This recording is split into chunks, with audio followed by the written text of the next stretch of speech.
We are on the following day. My epoxy's dry, good and hard, so now I'm gonna sand it down. And that's gonna take a while. But you know, how do you put a time limit on art? That's all I gotta say.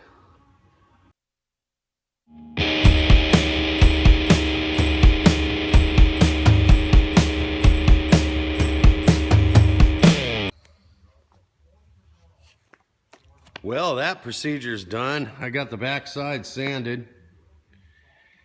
Next thing to do, I don't know, take a break. I laid out the aluminum using my digital protractor at 30 degrees. And so I've cut my aluminum piece for the bottom, and I'm just gonna clean this off and set it on the table and scribe around it, and I'll know where to router it out to inlay it. Well, pardon the Christmas music in the background, but what I've done is I've set up a little jig here where I've traced my line, and then I can set this router spacer onto the line that I've drawn, and then basically I clamp this board in place up against it, and it gives me the perfect edge. I'm using a small router. It's the only flat router bit I have. It's more for detail work, not for really gouging out. So this is really becoming kind of a big pain in the butt because I've got so much material to remove that wow, I've still got some high points there. But anyway, I will keep on going with this. This is one of 6. And you can see how much debris it makes just out of that one little spot there with the router. I'm going to carry on. Well, it's the following day, and I've got the plate just kind of resting in there, the 1/4 inch aluminum 6061 plate. And last night I filled the gaps, the cracks, and filled this big knot hole. Just got all that sanded. I'm going to use the same router method that I did for the bottom up here for the top, but I'm not going to get anywhere near the corners. I don't want to risk rounding them at all, and so I'll just clean those corners up with a chisel. That's the plan anyway. Alright, my day's done. I did the same thing on the face on the front side as I did on the back to cut out for the glass, and I sanded it with 60, 100, and then 220. Every gear. This thing is baby smooth now. So I don't know, I'll figure out something else to do on it tomorrow. Alright, as you recall, this is what my tabletop began as. This stuff's been out here rotting and growing mold. Such a shame too, all this oak went to waste. My tarps got trashed and just never looked up on it. And this is what I believe to be cherry wood. And I think I'm gonna try and make some legs out of this stuff. So time to get it into the shop and start planing it down. I've rough cut this stuff with the chainsaw, and now I'm gonna brush it all off and then plane it down, see if I can't get some color out of it. And this is, I think, gonna be pretty beautiful.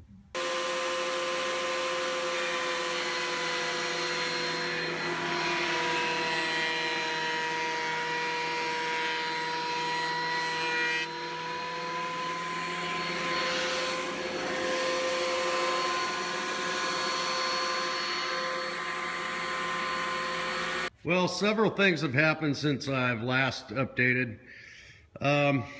You know, I cut all this cherry wood, and then I tried to set up my bandsaw to cut strips so I can laminate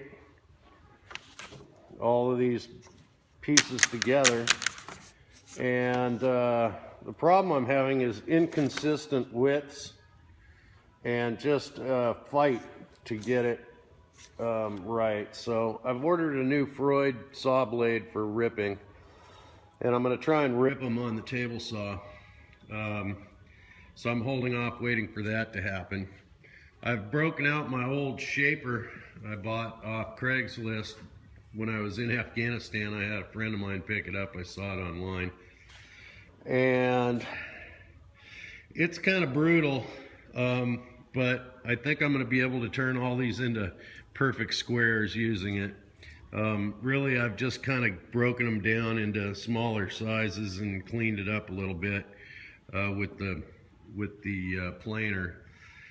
But I've got to get them perfectly square to do this project, I think. So the other thing is I got my glass top, and what I did is I cut a paper template, took it down to the glass shop. They cut it perfectly to the template, but unfortunately I have some gaps and I'm not satisfied. It's not a parallel line, and so what I think I'm going to do to fix this is order some 1/4 inch by 1/4 inch brass, and I'm going to reroute a channel all the way around even to the glass and then drop in this brass in there. It's going to be a real pain in the butt, but I think it's going to fix it, and it might even look good. So that's it for now. I'll let you know my place is a friggin' mess.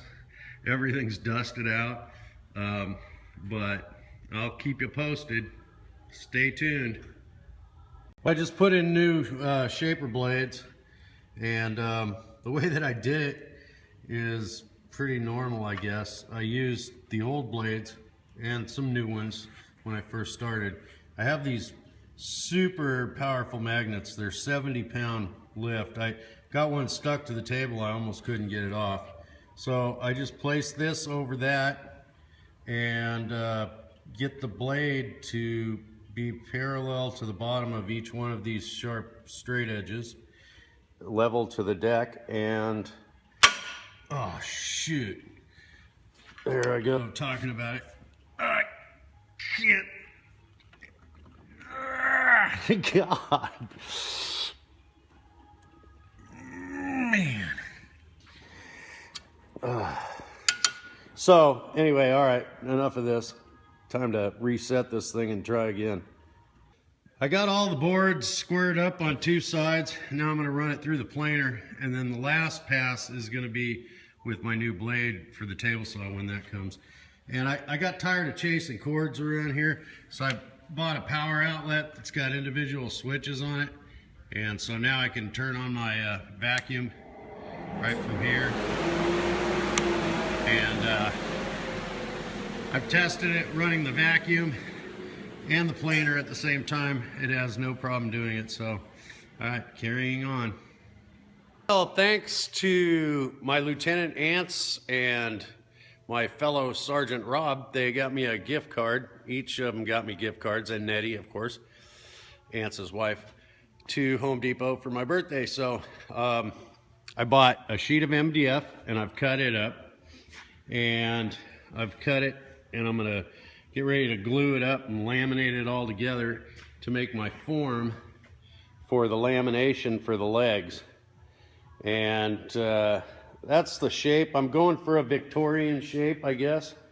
Of course, you know, it'll be probably a couple inches wide and have gears carved on the face of it just to make it all look cohesive. But that's the profile of it.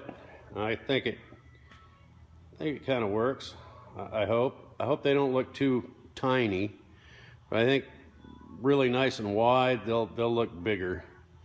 So I'm getting ready to lay up some glue and clamp them to the table overnight, and then I can draw my profiles on it and cut it, and I'll explain all that.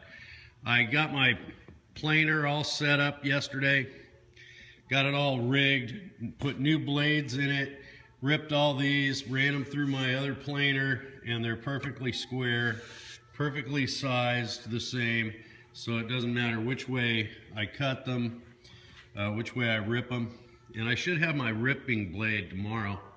I bought a new, just a general blade it's, you know, it's good for both, but, you know, it rips and it cross cuts, but it's not specifically for each one of those. So I'm waiting till I get my rip blade, and I'm gonna try and rip that cherry tomorrow. But anyway, enough babbling here. I'm gonna get to gluing.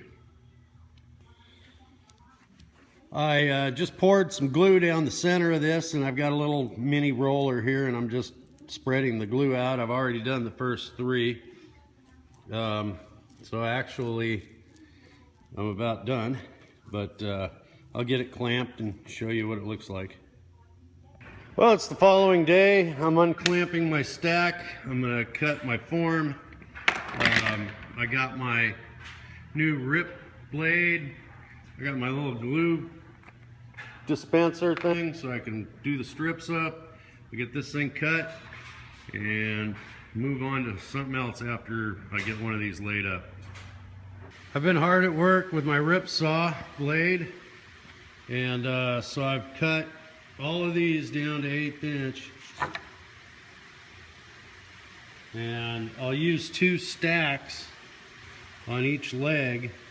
That'll give me the 3 legs, but I really want it to have a laminated look, and if I'm going to cut gears out of the face, I want that to look laminated as well. So I'm thinking of trying a little different color wood on the outside edge and alternating.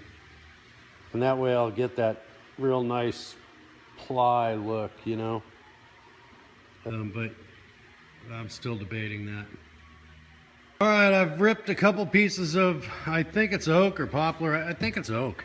It looks like oak. It's still a little wet though, but it'll be flexible. Anyway, what I've done is I've measured the thickness of my material, and I set the compass to that thickness, and then I traced it parallel to the line, because you can't just use this, because every time there's a bend, it's a different radius. So if you were to just not cut it out and follow it, you wouldn't get that shape, because of the radiuses are farther on the turns. And I dadoed the back side of the mold, and I made these little thin strips that help align these guys, so when I'm clamping them together, it can't slide. All right, I worked really late into the night last night. It's the next day.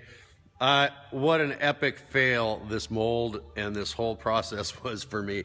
Now, I hate epic fails, but I'm gonna cop to it, and I'll show you what was wrong with what I did and the mold and all that. So stand by for the next video, the epic fail video. So thank you very much for watching up to this point, and don't forget to subscribe, share, like, all that stuff. So thanks again. We'll see you on the next one.